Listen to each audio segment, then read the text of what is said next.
आप देख रहे हैं देश का सबसे भरोसेमंद चैनल दिल्ली नेशनल। मौलाना भूल गया कि शासन किसका है।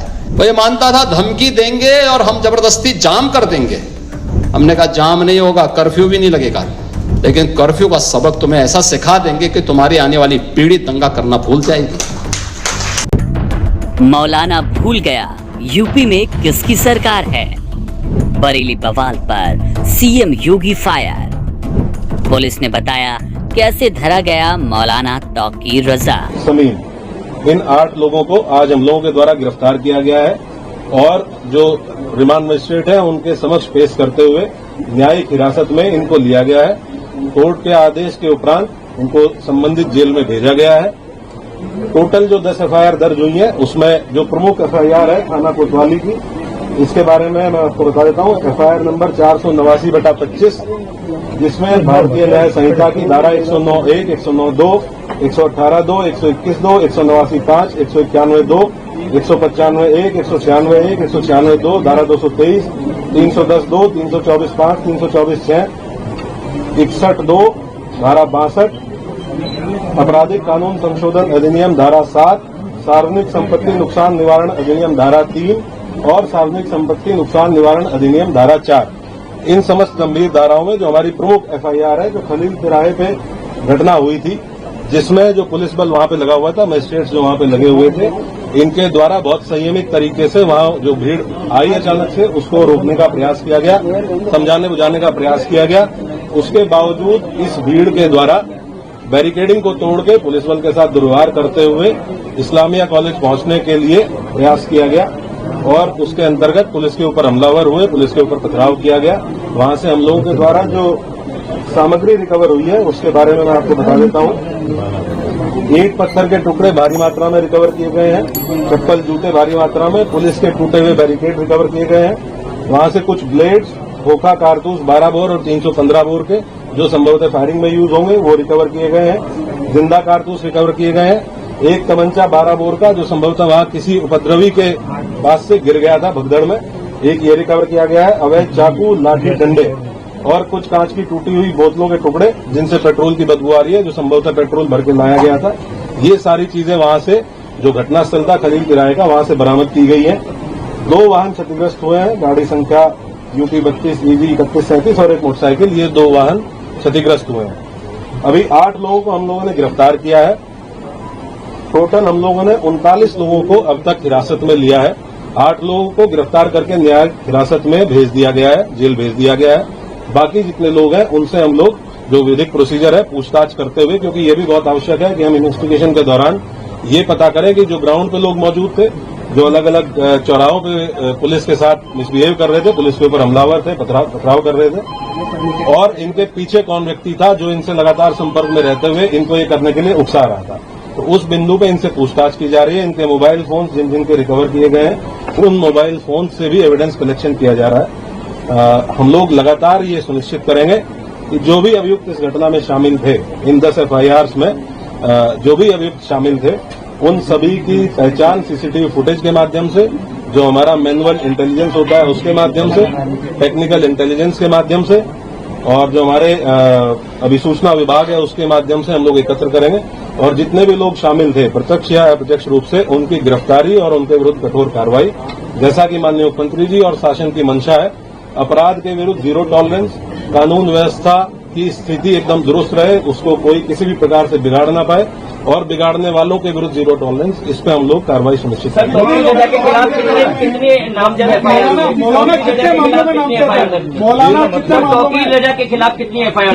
टोटल अभी तक 7 एफआईआर हैं, जिनमें मौलाना तौकीर रजा का नाम प्रकाश में आया है, और हम लोग ये इन्वेस्टिगेशन में भी इसको पार्ट बनाएंगे कि जो लोग, जिन लोगों ने पहले दिन लेटर लिख के दिया था और ये आश्वासन दिया था कि कोई भी भीड़ इस्लामिया की तरफ नहीं आएगी, लोग शांतिपूर्ण तरीके से नमाज पढ़ के और वापस जाएंगे, उसके बाद उन्हीं लोगों ने उसको रात में 2 घंटे बाद अपने ग्रुप पे ये कह के उसको खारिज किया कि ये फर्जी हस्ताक्षर है, जबकि वो हस्ताक्षर उन्हीं 3 लोगों के थे जिन लोगों ने उस पर हस्ताक्षर किए हुए थे। क्या ये पूरा प्लान का आपको लगता है इन्वेस्टिगेशन में अब तक क्या शामिल निकल के सामने आया है, और क्या बाहर के लोग भी बरेली में जो हिंसा हुई है उसमें शामिल? ये डेफिनेटली, क्योंकि ये लगभग 7 दिन से इस चीज की अपील की गई थी और 7 दिन से लगातार पुलिस और प्रशासन के लोग, डीएम साहब और मेरे द्वारा लगातार संवाद स्थापित किया गया। हम लोग इस प्रयास में थे कि संवाद स्थापित करके उसके साथ साथ हम लोग विरोधात्मक कार्रवाई करके सुनिश्चित करेंगे और ये कन्वे करेंगे कि कोई भी ऐसा काम न किया जाए, कोई भी ऐसा आयोजन न किया जाए जो विधि विरुद्ध हो। इसके लिए सभी धर्मगुरुओं से संवाद स्थापित किया गया, जनप्रतिनिधियों से संवाद स्थापित किया गया, लेकिन उसके बावजूद भी जिन लोगों के द्वारा ये किया गया उनके विरुद्ध हम लोग कठोर कार्रवाई बिल्कुल इंश्योर करेंगे। जो भी लोग इसमें, ये तो ऑब्वियस सी बात है कि आजकल जो लोग व्हाट्सएप से इसमें संपर्क में थे, हमारी इन्वेस्टिगेशन के दौरान ये भी तथ्य प्रकाश में आए हैं कि कुछ बाहर के आपराधिक तत्व, इस जनपद से बाहर के कुछ आपराधिक तत्व इस जुलूस में शामिल हुए, इस आयोजन में शामिल हुए थे, जिनके द्वारा इस तरह की समस्या पैदा की गई। उनके बारे में भी हम अभी सूचना संकलन कर रहे हैं। ये भी ज्ञात हुआ है कि इसमें एक नदीम नाम का व्यक्ति ये लगातार फोन पे संपर्क में था और इससे व्हाट्सएप कॉल के माध्यम से लोगों की बात हो रही थी और इसके द्वारा भी वहां लोगों को उकसाया गया। हाँ, ये वही व्यक्ति है जिसके सिग्नेचर थे उस कागज पे जो पहले दिन अपील जारी की गई थी और ये अभी फरार है। पुलिस की टीम है। चौकी ने वीडियो जारी करके बरेली जिला बिगाड़ने की कोशिश की। पुलिस में अज्ञात है कितने नामजद हैं? पूरा, क्योंकि हम लोगों ने टोटल 10 एफआईआर दर्ज की है, तो उसमें अलग अलग जहां जहां घटना स्थल है, जहां जहां पे जो घटनाएं हुई हैं, उसमें अलग अलग लोग टोटल 7 एफआईआर हैं जिनमें इनका विधिक प्राविधान के अंतर्गत जो भी कार्रवाइयां पॉसिबल है वो सब कार्रवाइयां सभी के विरुद्ध इंश्योर की जाएंगी। पिछला इतिहास भी निकाला जाएगा तमाम हम लोग सभी अभियुक्तों का आपराधिक इतिहास निकालेंगे, पुराने मुकदमे ये देखेंगे कि उन पुराने मुकदमे की वर्तमान में कोर्ट में क्या स्थिति है, ट्रायल में क्या स्थिति है और उनमें हम लोगों के स्तर से क्या और तेजी लाई जा सकती है, उसके बारे में काम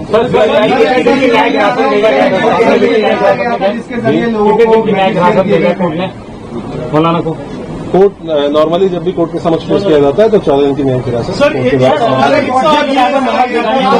मतलब कोई पुराना मतलब है कि बरेली में कोई बड़ा करने के आयोजन से ही एकत्र किए, कोई बड़ा करना चाह रहे थे बरेली में? ये हम लोग आपको इन्वेस्टिगेशन जैसे जैसे इन्वेस्टिगेशन प्रोसीड करेगी कि इस मंशा क्या थी और जी यहाँ का जुरिस्डिक्शनल जेल बरेली जेल है और जो यहाँ पे रिमांड मजिस्ट्रेट है उनके द्वारा उनको बरेली जेल में आपने बताया कि तमंचा भी बरामद हुआ है। क्या इस पूरे इंसिडेंट में फायरिंग हुई है? पहला सवाल ये। दूसरा, पुलिस वालों को भी चोटें आई हैं, क्या उनको भी छर्रे लगे हैं और कितने पुलिस वाले ऐसे हैं जो अभी घायल हैं? कुल 22 पुलिसकर्मी, कल जब हम लोगों ने अपनी पूरी टीम को गैदर किया, कुल 22 पुलिसकर्मी ऐसे थे जो इंजर्ड थे, जिनका मेडिकल एग्जामिनेशन कराया गया। 22 पुलिसकर्मी, कुछ लोग ऐसे हैं जिनको डाउटफुल फायर आर्म इंजरीज है, उनका भी फाइनल मेडिकल परीक्षण कराया जा रहा है। जब ये चीज हम लोगों के मेडिकल परीक्षण फाइनल हो जाएगा तो हम लोग आपको इसके बारे में अवगत कराएंगे। लेकिन ये डेफिनेट है कि इसमें अराजक तत्वों के द्वारा फायरिंग की गई। टोटल अलग अलग घटना स्थल पे अलग अलग थे। कुछ जगह पे 200-250 लोग अज्ञात में थे, कुछ जगह पे 300-350 लोगों की कितना हो गया? मानने के लिए लगभग 2,5-3 हजार लोग ऐसे हैं जो अज्ञात में अलग अलग घटना स्थलों पे, जिनको हम लोग अभी चिन्हित करने का प्रयास करेंगे। टोटल 22 पुलिसकर्मी घायल है जिनका हम लोगों ने मेडिकल पूरे घटना लगेगा भाई प्रेस कॉन्फ्रेंस में फंसा। सर, ये टूलकिट का इस्तेमाल किया गया है क्या बरेली में हिंसा फैलाने के लिए? जिस व्हाट्सएप ग्रुप की आप बात कर रहे हैं, क्या सोशल मीडिया के जरिए प्रोपेगेंडा फैलाया गया था? क्योंकि कानपुर की घटना का बरेली में बार बार जिक्र आ रहा था जब हम भी बात कर रहे थे कानपुर की घटना। ये हम लोग इन्वेस्टिगेशन के दौरान अगर कोई इस तरह की चीज हम लोगों के सामने आएगी तो मोस्ट डेफिनेटली उसको आप लोगों के साथ शेयर करेंगे। और मैं आप लोगों को इसके माध्यम से एक चीज और बताना चाहूंगा कि हम लोग किसी भी निर्दोष व्यक्ति को किसी भी प्रकार से प्रताड़ित नहीं किया जाएगा। किसी भी ऐसे व्यक्ति को जो इस घटना में शामिल नहीं था उसको परेशान नहीं किया जाएगा और जो इस घटना में शामिल थे या प्रत्यक्ष रूप से शामिल थे उनको बख्शा नहीं जाएगा। सर, अब तक कितनी गिरफ्तारी हो चुकी है और भी गिरफ्तारी हुई है? आप लोग देख चुके हैं आप जेल, इसके अलावा और मैंने आपको बताया टोटल 39 लोग हैं जो हिरासत में लिए गए थे 8 लोगों को। सर, इंटरनेट बैन की जो बात निकल के सामने आ रही है, क्या सोशल मीडिया वाले इंटरनेट बैन का प्लान है सर? मैं इस प्रकार की कोई चीज नहीं।